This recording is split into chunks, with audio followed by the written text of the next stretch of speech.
सुषमा ने अपनी बेटे की शादी कुछ ही दिनों पहले की थी, लेकिन सुषमा काफी समय से ये नोटिस कर रही थी, जब से उसकी बहू पूजा आई थी, उसके बेटे के चाल चलन बदल चुके थे। कमलेश, क्या बात है? 2-3 दिनों से घर में ही पड़ा है, ना अपनी माँ से बात कर रहा है और ना ही तूने मुझे बताया कि तू किस लिए छुट्टी पर है। तबीयत सही नहीं थी माँ, थोड़ी थकावट हो रही थी। 2-3 दिन की छुट्टी ली है। अब ये बताना अभी जरूरी था क्या? ये तो अपनी माँ से किस तरह से बात कर रहा है? तेरा दिमाग तो ठीक है ना? बहू, अरे ओ बहू, इसे हुआ क्या है? अरे माँ, उसे क्यों बुला रही हो? उसकी तबीयत खराब है, उसको आराम करने दो। तो ये घर का काम, खाना पीना, ये सब तू करेगा क्या? नहीं, बिल्कुल भी नहीं, मैं तो नहीं बना रहा। जब पूजा की तबीयत खराब है तो खाना तो आप भी बना सकती हो ना। अब क्या हुआ माँ, रोज वो बनाती है, एक दिन आप बना लोगे, क्या हो जाएगा? और अगर वो शाम को ठीक हो गई तो वो बना लेगी। सुषमा को अपने बेटे कमलेश की बातें बहुत अजीब लगती है। कल तक जो बेटा अपनी माँ के खाने पीने, दवा तक की चिंता किया करता था, आज उसे अपनी पत्नी की चिंता है। ये सब बातें चल ही रही होती है, तभी वहाँ सुषमा की पड़ोसन विमला का आना होता है। अरे क्या बात है, दोनों माँ बेटों के बीच क्या चल रहा है? सब ठीक तो है ना? अरे विमला, आ बैठ, मैं तुझे बताती हूँ। हम दोनों के बीच में तो सब कुछ ठीक ही है, लेकिन जब से ये करमजली बहू आई है ना, मेरा बेटा तो हाथ से निकल ही गया है। अरे सुषमा, तूने तो एकदम सही कहा। किसका बेटा शादी करने के बाद माँ के पल्लू में बंधा रहता है? अरे जो बेटा शादी से पहले माँ करता है, वो शादी के बाद बीवी करता है। अरे इसमें दो राय नहीं है, ये तो है ही ऐसी। तो बात बता, तू आज रास्ता कैसे भूल गई? अरे तेरे घर का रास्ता भूले मेरे दुश्मन। मैं तो ये कहने आई थी कि शाम को बाजार चलना है, चलेगी ना? हाँ देखती हूँ, मुझ बेचारी बूढ़ी औरत को घर का काम भी तो करना है। अरे क्यों, तेरी नई नवेली बहू नखरे करने लग गई है क्या? अगर ऐसा कर रही है तो लालत है। अरे उसे कुछ ना कह, वो तो अपनी पत्नी के बारे में नहीं सुनना चाहता। इसी को तो कहते हैं बीवी का गुलाम। कमलेश अपनी माँ और विमला की बातें सुन रहा होता है, लेकिन वो कुछ भी नहीं कहता है और ऐसा दिखाता है वो किसी भी बात का कोई जवाब देना नहीं चाहता है। अरे सारे बेटे ऐसे ही होते हैं। खैर छोड़, तू ये बता तेरा काम कब निपटेगा? और थोड़ा आराम कर, फिर शाम को चलते हैं साथ। हाँ, शाम में ही जाएंगे। इसकी बीवी शाम में घर का काम करेगी, अगर वो नहीं करेगी तो ये खुद करेगा। अच्छा, तू अपने घर का कलेश संभाल ले, उसके बाद देखते हैं क्या करना है क्या नहीं। हाँ ये तो ठीक कह रही है, अब शाम में ही मिलते हैं। विमला के जाने के बाद सुषमा अपने कामों में लग जाती है और उसके बाद कमलेश भी अपने कमरे में जाता है और पूजा के बगल में बैठ जाता है। कहाँ थे? अपनी माँ और पड़ोसन की बातें तो तुम बड़े ही गौर से सुन रहे थे। क्या बुराई कर रही थी मेरे बारे में? वैसे सच कहूँ ना तो मुझे बहुत बुरा लगा, लेकिन मैंने कुछ कहा नहीं माँ और विमला काकी को। क्या बोल रही थी वो, बताओ। मुझे तुम्हारा गुलाम, चमचा, ना जाने क्या क्या माँ कह रही थी, और वो विमला काकी है ना, वो हाँ में हाँ मिलाई जा रही थी। ठीक है, तुम्हारी माँ को तो मैं बताती हूँ। अभी मुझे इस घर में आए हुए 1 महीना भी नहीं बीता है, लेकिन तुम्हारी माँ है कि उन्हें कलेश चाहिए, तो मैं अच्छे से कलेश करूँगी। देखो माँ और तुम ना बात कर लो, कलेश करने की क्या ही जरूरत है। हाँ ये तो है, वो तुम मुझ पर छोड़ दो और अभी मेरे लिए कॉफी बनाकर ले आओ। हाँ, अभी लेकर आता हूँ, तुम थोड़ा आराम करो। हाँ, क्योंकि शाम का खाना तुम्हें बनाना होगा, और माँ तो ये भी कह रही थी ना कि तुमको ही बनाना है शाम का खाना, मतलब तुमको ही बनाना है। अच्छा, तो माँ जी ने मेरे शाम के लिए काम रखा है। कोई बात नहीं, जिस तरह माँ जी को शाम का इंतजार है, उसी तरह मुझे भी शाम का इंतजार रहेगा। अब देर शाम सुषमा और विमला बाजार जाने लगती हैं, तो सुषमा कमलेश से कहकर जाती है कि मैं बाजार जा रही हूँ। दोनों ही बाजार के लिए निकल जाते हैं, लेकिन सुषमा के जाने के बाद कमलेश अपनी पत्नी को जाकर कहता है कि उसकी माँ बाजार गई है। अपनी बाइक निकाल लो, मुझे भी बाजार घूमना है। लेकिन तुमको बाजार क्यों जाना है? तुम्हें तो घर में काम देकर गई है ना माँ, अगर तुम काम नहीं करोगी तो वो सुनाएंगी। तुम्हें मेरी सुननी है या माँ जी की? आज तुम ये फैसला कर ही दो। अरे मैं तो सुन ही रहा हूँ ना, तुम गुस्सा क्यों कर रही हो? चलो अब बाजार घूम कर आते हैं, वहाँ तुम्हारी पसंद का ना बहुत कुछ मिलेगा, जो तुम्हें खाना हो खा लेना। ठीक है, पहले मैं कपड़े चेंज कर लूँ, तब तक तुम आओ। इतना कहने के बाद कमलेश भी बाजार जाने के लिए तैयार हो जाता है और कुछ ही देर बाद दोनों बाजार के लिए निकल जाते हैं और कुछ देर बाद ही दोनों बाजार में पहुंच भी जाते हैं। इधर सुषमा और विमला दोनों ही छोले भटूरे की दुकान पे बैठ के छोले भटूरे खा रहे होते हैं और पूजा की बुराई कर रहे होते हैं। और उसी दुकान पे कमलेश पूजा को लेकर पहुंच जाता है, लेकिन कोई किसी को देखता नहीं है। अरे विमला, तुझे क्या बताऊं, जब से मेरी नई बहू आई है बस एक ही दिन खाना बनाया है और मैं नहीं चाहती कि घर में कलेश हो। अब यही छोले भटूरे खा लेती हूँ, पता नहीं घर में खाना नसीब होगा भी कि नहीं। अरे मैं कहती हूँ तू अपनी बहू का ना लाइन पे लाना शुरू कर दे। तेरे कहने का क्या मतलब है? मुझे अपनी बहू को लाइन पर लाना ही होगा? देख, जो मैं कह रही हूँ ना वो सच बात है। और ये एक छोटी सी बात है कि तू सास है और वो तेरी बहू है। तेरा बेटा तेरी बीवी का चमचा है। सुषमा और विमला की जानी पहचानी आवाज पूजा के कानों तक जाती है तो पूजा इधर उधर देखने लग जाती है। तो वो देखती है कुछ दूर पे सुषमा बैठी विमला से गप्पे लड़ा रही होती है।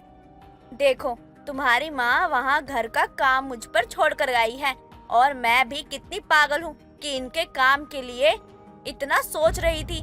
देखो कैसे खाने में लगी हुई है। माँ भी ना जाने क्यों ये सब कर रही हैं। अब सुनो क्या क्या बातें चल रही है मेरे और तुम्हारे बारे में। मन तो कर रहा है अपने बेटे की दूसरी शादी करवा दूं। इसने तो मेरे बेटे को अपने बस में ही कर लिया है। अरे हाँ, मैं सुन रही हूँ तेरी दिक्कत परेशानी। एक काम करना, एक प्लेट छोले भटूरे मंगवा दे। हाँ हाँ, तुझे जो खाना पीना है तो खा, लेकिन विमला तू मुझे बता कि मैं अपने बेटे को कैसे वापस लाऊं ताकि वो मेरी साइड हो जाए। अरे पैसों का लालच दे उसे, तभी जाकर तेरे हाथों में आने वाला है। सच बता रही हूँ मैं। पूजा को ये सब सुन के बहुत गुस्सा आ रहा होता है और वो गुस्से से लाल हो जाती है और अपनी सास के पास पहुंचती है। माँ जी, मैं कब से आपकी बात सुन रही हूँ कि मेरी बहू ने आने के बाद ये कर दिया वो कर दिया। तू यहाँ क्या कर रही है? और ये भी यहाँ? तो घर में कौन है? हाँ, हम घूमने आए थे और आप भी तो सब्जी लेने आई थी, तो आप यहाँ क्या कर रही हो? बहू देख, तू यहाँ तमाशा मत कर। तू मुझे पहले दिन से ही पसंद नहीं आ रही है क्योंकि तूने मुझसे मेरे बेटे को छीन लिया है।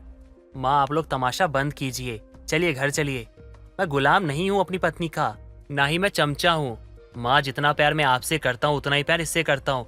इसमें लड़ने झगड़ने वाली क्या बात है? आप दोनों मेरे लिए सेम टू सेम हो। उन्होंने मुझे कुछ भी नहीं कहा, बल्कि आपकी बातें सुनकर मुझे बहुत बुरा लगा।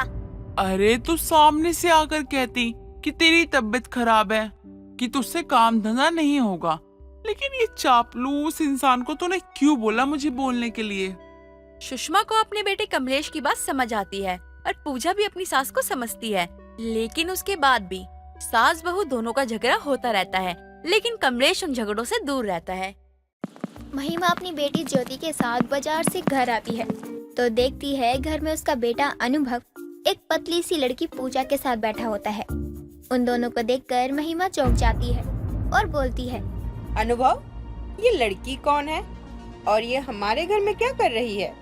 माँ, आप भी कैसी बात कर रही हो? अरे हमारे घर में है और भैया के साथ है तो भैया की ही दोस्त होगी ना। क्यों भैया, मैं सही कह रही हूँ ना? ये आपके दोस्त ही है ना?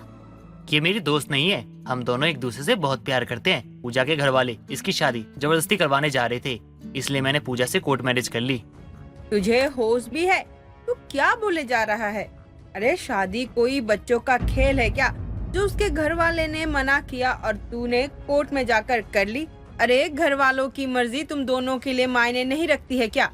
माँ, हमें पता है ये जानकर आपको बहुत बुरा लगा होगा, लेकिन हमारे पास कोई दूसरा रास्ता नहीं था। माँ, मैं पूजा से शादी करना चाहता था और प्यार भी बहुत करता था इससे। इसके लिए हम लोगों ने यही ठीक समझा और हमने शादी कर ली। अब माँ, कम से कम पूजा और मैं साथ तो रहेंगे ही। तुझे इस लड़की में पसंद क्या आया? ये इतनी पतली सी तो है, अभी हवा चलेगी तो उड़ जाएगी। इसमें क्या पसंद करने लायक बात है? अरे इससे अच्छी अच्छी लड़कियां तो मैं तेरे लिए ले आती। माँ, आप ये क्या कह रही हो? पूजा कितनी अच्छी लग रही है और मुझे आपकी ये बात सुनकर जरा भी बुरा नहीं लगेगा, क्योंकि माँ, आपकी आदत मैं जानता हूँ, आपको हर किसी की कमी निकालने का शौक है। अरे कमी होती है तभी तो मैं कमी निकाल पाती हूँ ना। बिना किसी कमी के मैं कुछ भी कैसे बोल सकती हूँ? इस लड़की को तो हर वक्त हाथ में ग्लूकोज पाउडर लेकर चलना पड़ता होगा। पतली सी जो है बस माँ बस, अब और बेइज्जती नहीं कर सकती आप पूजा की। अरे मैं आपकी नाराजगी को समझता हूँ, मैं आपको कुछ कह नहीं रहा, तो इसका मतलब ये नहीं है कि आप पूजा के बारे में कुछ भी बोलती जाओ। लो भाई, इस लकड़ी जैसी लड़की ने कौन सा जादू कर दिया अब मेरे बेटे पर। अभी घर में तो आई ही नहीं है कि मेरे बेटे को अपना गुलाम भी बना लिया। पक्का इसने ही तुझे फंसाया होगा। माँ, अगर आपको पूजा का यहाँ रहना पसंद नहीं तो आप साफ साफ बोल दो, मैं पूजा को लेकर यहाँ से हमेशा हमेशा के लिए चला जाऊंगा। और वैसे भी अब तो हम जॉब करते हैं, अपना खर्चा देख सकते हैं। तू मेरा बेटा है और अपना घर होते हुए तू बाहर क्यों रहने जाएगा? देख, मुझे इसके यहाँ रहने से कोई दिक्कत नहीं है, लेकिन तू हर वक्त इसकी परवाह मत किया कर, जो रुके गुलाम की तरह। महिमा अपने बेटे के आगे तो पूजा को कुछ नहीं कहती, लेकिन महिमा को पूजा बिल्कुल भी पसंद नहीं आई थी, इसलिए वो हर वक्त पूजा को बस नीचा ही दिखाती रहती थी। एक दिन सुबह सुबह पूजा पूरे घर का काम करके ऑफिस जाने के लिए निकल ही रही होती है, तभी महिमा उसे रोकते हुए कहती है, बहू, इतनी सुबह सुबह कहाँ जा रही है तू? घर का काम कौन करेगा? माँ जी, घर का पूरा काम मैंने कर दिया है, आपके लिए नाश्ता भी बना दिया है, अब जॉब पर जा रही हूँ मैं। कहीं नहीं जाना तुझे। अरे तू वैसे ही इतनी पतली दुबली कमजोर सी है और तू बाहर काम करने जाएगी तो आस पड़ोस के लोग क्या कहेंगे कि देखो भैया, बहू इतनी कमजोर सी बेचारी सी है और इसकी सास महिमा उसे काम पर बाहर भेज रही है। माँ जी, अब क्या बाहर वालों की भी सोचकर मैं अपनी जॉब छोड़ दूं? और वैसे भी मेरा शरीर शुरू से ही ऐसा है, मैं कितना भी खा पी लूं, लेकिन मेरे शरीर को लगता ही नहीं है मैं मोटी ही होती नहीं हूँ। मोटी तू हो नहीं पाती, लेकिन ताने तो हम लोगों को ही सुनने होते हैं। माँ जी, लेकिन घर पे पैसे तो ला ही रही हूँ ना, पड़ोसी थोड़ी ला रहे हैं जो उनके बारे में हमें इतना सोचना है। बहू, अब तू मुझे पलट कर जवाब मत दे, जो मैं कह रही हूँ, जितना कह रही हूँ उतना कर तू। महिमा पूजा को खूब सुनाती है। पूजा अपनी सास की बातों से बहुत निराश हो जाती है और जॉब भी छोड़ देती है, लेकिन फिर भी महिमा के ताने बंद नहीं होते हैं। ऐसे ही एक दिन पूजा खाना खा रही होती है, तभी महिमा आती है और पूजा को कहती है, पूजा बहू, थोड़ा अच्छे से खाना खा लिया कर, अब तू ही तो मुझे दादी बनाएगी और तू ढंग से खाना नहीं खाएगी तो मेरा पोता बेचारा तेरे पेट में ही भूखा रहेगा ना। माँ जी, ये क्या बोल रही है आप, पोता? अरे अभी इस बारे में तो अनुभव और मैंने कुछ सोचा ही नहीं है। तुझे झूठ बोलना अच्छे से आता है ना बहू? अरे सोच नहीं रहे या कुछ हो नहीं रहा, इतना पतला सा शरीर है, जान है नहीं, कैसे होगा? बहू, तेरे मायके वाले तुझे खाने को कुछ नहीं देते थे क्या? माँ जी, मैं आपको कितनी बार बता चुकी हूँ कि मैं शुरू से ही ऐसी ही हूँ, कितना भी खा लूँ, कितना भी कुछ कर लूँ, लेकिन मैं ऐसे ही पतली रहती हूँ। इसमें अब मेरे मायके वालों की क्या ही गलती है, आप उन्हें क्यों बोल रही हो? अरे उन्हें नहीं बोलूं तो अब मैं किससे बोलूं? तुझे कुछ खिलाया पिलाया होता ना तेरे मायके वालों ने तो तू इतनी पतली दुबली सी नहीं होती। अरे तू जब भी साड़ी पहनती है तो लगता है हैंगर में कपड़ा टंगा हुआ है। महिमा के रोज के तानों से पूजा को अब बहुत दिक्कत होने लगी थी। उसको अब वो चुभने लगे थे। उसे बिल्कुल भी अच्छा नहीं लग रहा था कि उसकी सास बार बार उसकी बॉडी को लेकर शेमिंग करे। इसलिए एक रात वो रसोई में जाती है और दूध निकालकर उसमें पाउडर सा मिलाते हुए खुद से कहती है, बस अब बहुत हो गया, बहुत बॉडी शेमिंग कर ली मेरी। अब मैं और अपनी सास से अपनी बॉडी शेमिंग नहीं करवा सकती, अब मैं भी मोटी होकर दिखाऊंगी। अब पूजा अपना खान पान पे ध्यान बढ़ा देती है, अच्छे से खाने पीने लगती है और दूध पीती है रोज। इतना करने से पूजा के वजन में फर्क भी आने लगता है। ये देखकर पूजा काफी खुश हो जाती है, लेकिन इस बार पूजा का वजन पहले से थोड़ा ज्यादा ही बढ़ जाता है। और जब पूजा पोंछा लगाते हुए बैठ नहीं पा रही थी तो ये सब महिमा देखती है और जोर जोर से हंसने लगती है। अपनी सास को हंसते हुए देखकर पूजा कहती है, क्या हुआ माँ जी, आप इतना हंस क्यों रही हो? मैंने तो कोई जोक नहीं मारा है। बहू, जोक तो तेरा शरीर लग रहा है। अरे इतनी मोटी भद्दी लग रही है। अरे तुझे देखकर तो मुझे सांड की याद आ गई। सांड और तुझमें कोई फर्क नहीं है, बस इतना फर्क है कि वो साड़ी नहीं पहनता। माँ जी, जब मैं पतली थी तो आप मुझे पतली बोल बोलकर मेरी बॉडी शेमिंग करती थी, और जब अब मैं मोटी हो गई हूँ तो मुझे मोटी बोलकर मुझे परेशान कर रही हो। बहू, मैं किसी को परेशान नहीं कर रही हूँ। मैं तो बस तेरे शरीर को देखकर हंस रही हूँ कि कहीं से भी कुछ भी बढ़ रहा है। सच में मेरे बेटे की पसंद तो बड़ी ही बकवास है। बहू, ना मुझे झूठ बोलने की आदत है और ना ही मैं झूठ बोल पाती हूँ। मैं तो बस सच कहती हूँ।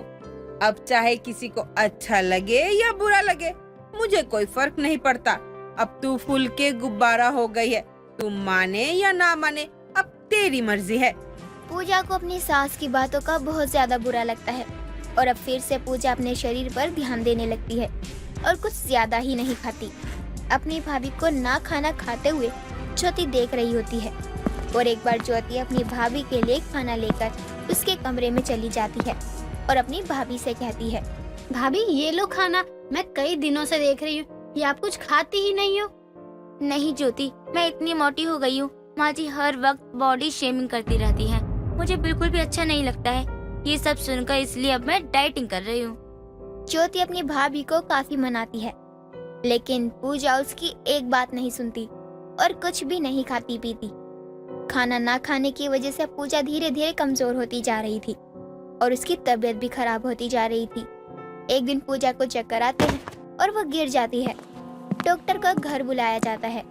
सारी बातें पता चलने के बाद ज्योति अपने भाई को बताते हुए बोलती है, भैया ये सब माँ की वजह से हुआ है। माँ हर वक्त भाभी की बॉडी शेमिंग करती रहती थी। कभी बोलती कि मोटी हो गई है तो कभी बोलती कि पतली हो गई है, और बस इसीलिए भाभी हद से ज्यादा अपने शरीर के साथ सख्ती बरतने लगी और इसीलिए आज उनका ये हाल है। माँ, आपको शर्म आती है थोड़ी सी भी? इस उम्र में लोगों के शरीर का मजाक बनाती हो आप। इस पे मेरी क्या गलती है? अब सच बोलना पाप कब से हो गया? हाँ माँ, आपकी कोई गलती नहीं है। गलती भाभी की है जो उन्हें आप जैसी सास मिली। महिमा की इन सब हरकतों की वजह से अब उसके बच्चे ही उससे दूर होने लग रहे थे और फिर महिमा के पास कोई बचता ही नहीं जिसकी वो बॉडी शेमिंग करे। शीला हॉल में बैठी टीवी देख रही होती है। तभी शीला की पड़ोसन कमला मिठाई लेकर शीला के घर आती है। अरे शीला, कहाँ है तू? देख, मैं तेरे लिए तेरी पसंद का गुलाब जामुन लेकर आई हूँ। तुझे पता है मेरे बेटे का रिश्ता पक्का हो गया है। अरे वाह वाह, क्या बात है। कितना टेस्टी गुलाब जामुन है, खाकर तो मजा ही आ गया। अरे शीला, मुझे पता है तुझे ये गुलाब जामुन बहुत पसंद है, लेकिन मैं ये सबके लिए लेकर आई थी। लेकिन तू तो बिल्कुल बच्चों की तरह मेरे हाथों में से गुलाब जामुन छीन के खा गई। अरे बेशक उम्र 55 की हो गई, लेकिन दिल तो अभी भी बचपन का ही है। बस तुझे बातें बनाना आता है, लेकिन सच तो ये है कि ये हरकतें तुझ पर बिल्कुल शोभा नहीं देती। अरे अब इस उम्र में सास वाले तेवर, बुढ़ापे का गुस्सा, ताने देना, ये सब भी तो शोभा नहीं देता ना। लेकिन फिर भी हम ये सब करते हैं कि नहीं? अच्छा तो मैं चलती हूँ। वैसे भी तेरी बातों से कौन ही जीत सकता है। इतना कहने के बाद कमला वहाँ से चली जाती है। अब देर शाम कमला और शीला मार्केट जाने का प्लान बनाती हैं। शाम के समय दोनों ही बातें करते हुए हाथों में थैला लटकाए हुए मार्केट की तरफ जा रही होती हैं। तभी शीला की नजर एक छोटे से बच्चे पर जाती है। अरे वाह, कितना अच्छा है। वैसे तो मुझे ये नहीं करना चाहिए, लेकिन मुझे ये सब देखकर रहा भी तो नहीं जाता। क्या हुआ? क्यों रो रहा है? अभी तो तुझे चीज दिलाई थी ना। माँ, वो देखो, वो गंदे मुंह वाली आंटी मेरा लॉलीपॉप मुझसे छीन के लेकर चली गई, और देखो ना कितने मजे से खा रही है। शीला जैसे ही उस बच्चे की बात सुनती है, वो उस बच्चे से लिया लॉलीपॉप कमला को पकड़ा देती है और कमला भी इन सभी बातों से अनजान होती है। अरे ये लॉलीपॉप तू चलते चलते कहाँ से ले आई और मुझे क्यों दे रही है? अच्छा चल ठीक है, दे दे, मैं अपनी नाती के लिए रख लेती हूँ। वैसे भी अभी मैं घर जाऊंगी तो वो मेरे पास दौड़ा दौड़ा आएगा और कहेगा, नानी नानी क्या लाए हो? बच्चे तो बच्चे ही होते हैं और बहुत प्यारे होते हैं, क्यों शीला? शीला, शीला। अरे यार, ये देखो, ये कितनी आगे निकल गई और मैं भी ना जाने दीवारों से ही बातें कर रही। आपको बच्चों के हाथ से ही लेते हुए शर्म नहीं आई? बहन जी, आप तो अच्छे खासे घर से लग रही हैं, लेकिन फिर भी ऐसे हरकतें कर रही हैं। लाइए दीजिए, ये मेरे बेटे का है। अरे बहन, कौन हो तुम? और भला मैं आपके बच्चों के हाथों से लॉलीपॉप क्यों लूंगी? ये तो मुझे मेरी पड़ोसन शीला दे के गई है। अरे वो देखो वो। अरे कहाँ गई वो? बताओ बताओ, कहाँ है और किसने दिया? वो तो ना जाने कहाँ चली गई, लेकिन मुझे नहीं पता ये आपके बेटे की लॉलीपॉप है। ये लीजिए, माफ करना बहन जी। न जाने कैसे कैसे लोग हैं। बताओ, बच्चों की चीज छीन कर खा जाते हैं। कमला अब समझ चुकी थी ये सब शीला का किया धरा है, क्योंकि हद से ज्यादा बचपना उसके अंदर ही है। अब कमला शीला को मार्केट में ढूंढने लगती है। आज तो मैं इस शीला की बच्ची को छोड़ूंगी नहीं। क्या समझती है अपने आप को? बताओ, इस उम्र में भी ये बचपना दिखाई जा रही है, बच्चे की चीजें छीन रही है। इसके साथ तो कहीं जाना ही नहीं चाहिए। ये कोमल ही है ना, शीला की बहू? शीला तो मिली नहीं, लेकिन उसकी बहू जरूर मिल गई। अरे कमला काकी, आप यहाँ? माँ जी भी तो आपके साथ आई थी ना, वो कहाँ गई? नजर नहीं आ रही। अरे बहू, क्या बताऊँ मैं, तेरी सास के बचपने ने तो मुझे परेशान ही कर दिया है। एक छोटे से बच्चे के हाथ से उसका लॉलीपॉप छीन लिया। बच्चा तो रोने ही लगा, साथ में उसकी माँ मुझे आकर इतना सुना रही थी कि मैं क्या बताऊं। अरे कमला काकी, माँ जी के बचपने से तो मैं भी परेशान हूँ। आप यकीन नहीं करोगी, फ्रिज में रखा हुआ मक्खन वो कभी रहने ही नहीं देती है, सारा मक्खन खा जाती है। चल, अब चलकर शीला को ढूंढते हैं, वरना कोई दूसरा कांड ना कर दे वो। अब शीला मार्केट में सब्जी वालों से टमाटर, मटर, गाजर का रेट पूछते पूछते उसके मात्र गाजर खा जाती है और घूम रही होती है। लेकिन तभी शीला को छोले भटूरे की खुशबू आती है। अरे क्या खुशबू आ रही है छोले भटूरे की। अब तक तो कमला पिट चुकी होगी और मुझे गुस्से में ढूंढ रही होगी। जब तक वो आएगी मैं छोले भटूरे खा लेती हूँ। पैसे तो मेरे पास है नहीं, वो आएगी तो उससे ही ले लूंगी। इतना बोलकर शीला छोले भटूरे वाले के पास पहुंचती है और 2 प्लेट छोले भटूरे ऑर्डर करती है और खाने लगती है। इधर कमला और कोमल शीला को ढूंढ रहे होते हैं। अब छोले भटूरे खाने के बाद जब भटूरे वाला शीला से पैसे मांगता है तो शीला कहती है, यही तो बैठी हूँ, मेरे घर वाले आएंगे ना मुझे ढूंढते हुए तो पैसे दे दूंगी। अरे शीला, हमने तुझे कहाँ कहाँ नहीं ढूंढा, तुझमें थोड़ी सी भी समझ है या नहीं?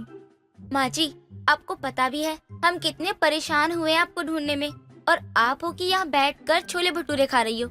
आपको इस उम्र में इतना बचपना शोभा नहीं देता है। हो गया तुम दोनों का, तो इन छोले भटूरे के पैसे दे दो, इससे पहले कि ये मुझसे बर्तन धुलवा ले। यानी कि यहाँ भी उधारी पर छोले भटूरे खाए आपने। माँ जी, अगर हम आते ही ना तो क्या देख रही है, वहाँ झूठे बर्तन मांजने पड़ते मुझे। माँ जी, अब चलिए भी घर, यहीं बैठी रहोगी क्या आप? अब शीला को कमला और कोमल घर ले आते हैं। घर आने के बाद शीला अपनी बहू कोमल को कहती है, बहू मुझे वही खाना है जो तूने बच्चों के लिए बनाया है। माँ जी, लेकिन बच्चों के दाल के पानी या फिर चावल के पानी से आपका पेट भरेगा क्या? अरे हाँ, भर जाएगा, तू बस मेरे लिए भी चावल का पानी निकाल कर रख दे। हर बात में शीला का बचपना दिखाना किसी दिन उनके लिए महंगा पड़ सकता था, ये उसको भी खबर नहीं थी। एक रोज एक आदमी शीला के दरवाजे पर आता है और शीला से पानी मांगता है। अरे रुको बेटा, अभी लेकर आती हूँ तुम्हारे लिए पानी। बहू तो काम में लगी हुई है, उससे कहना ही बेकार है। मूर्ख बुढ़िया कहीं की, किसी को भी पानी पिलाने लगती है। पहले देखूं तो सही, आखिर घर में क्या माल पानी रखा है जिसे लेकर जल्दी से रफू चक्कर हो जाऊं मैं यहाँ से। लगता है चला गया, लेकिन मैंने तो उससे रुकने के लिए कहा था। आजकल के बच्चों को सब्र नहीं है तनिक भी। शीला पानी का गिलास लिए जैसे ही किचन से जाने लगती है, वैसे ही शीला को उसकी बहू कोमल के चिल्लाने की आवाज आती है। शीला भी जल्दी से कमरे की तरफ बढ़ती है और देखकर हैरान रह जाती है कि उसकी बहू की गर्दन पर उसी लड़के ने चाकू रखा है जिसके लिए शीला पानी लेकर आ रही थी। ये तुम क्या कर रहे हो? मैंने तुम्हें पानी पिलाने के लिए हाँ बोलकर गलती कर दी। चल, अभी तेरे घर में जितना भी पैसा, सोना, चांदी, जो भी कुछ है, सब निकाल करके सामने रख दे, वरना इसकी जान मेरे हाथों में है। माँ जी, आप इसे कुछ मत दीजिएगा, मैं मरना मंजूर करूंगी, लेकिन इन 2 कौड़ी के गुंडों से डरूंगी नहीं। तो तू मरना चाहती है, मुझसे डर नहीं लगता तुझे? गली नुक्कड़ वाला चोर समझा है क्या मुझे तूने? तुम इसे कुछ मत करो, मैं लाकर देती हूँ जो तुम्हें चाहिए। माँ, आप पुलिस को फोन कीजिए, डरिए मत। बहुत बोलती है तू, और चुप कर जा, वरना मुझे तुझे मारने में समय भी नहीं लगेगा। शीला घर में रखे पैसे, गहने, जेवर लाकर उस आदमी के सामने टेबल पर रख देती है और वो आदमी अब भी कोमल की गर्दन पर चाकू रखे होता है। हालांकि कमला बाहर से ही शोर सुन लेती है और वो पुलिस को अब तक फोन कर चुकी थी, लेकिन कुछ देर बाद ही वो आदमी बाहर आ जाता है और देखता है बाहर मोहल्ले वालों के साथ पुलिस भी खड़ी है। अब क्या था, पुलिस उस आदमी को पकड़ लेती है, शीला का पैसा गहना उसे लौटा देती है। ये पुलिस मेरी वजह से आई है और तुझे पता भी है तूने कितनी बड़ी गलती की है इस अनजान को अपने घर में बुलाकर। अरे वो तो भला हो मेरा जो मैंने इसे घुसते हुए देख लिया था। आज मेरे बचपने ने मेरी और मेरी बहू की जान ही ले ली थी। शीला देख, अब ऐसी गलती तो दोबारा मत करियो। देख तेरी बहू की क्या हालत हो गई है। शीला को इस हादसे के बाद सही लेकिन अपने बचपने से उसे सबक जरूर मिल जाता है।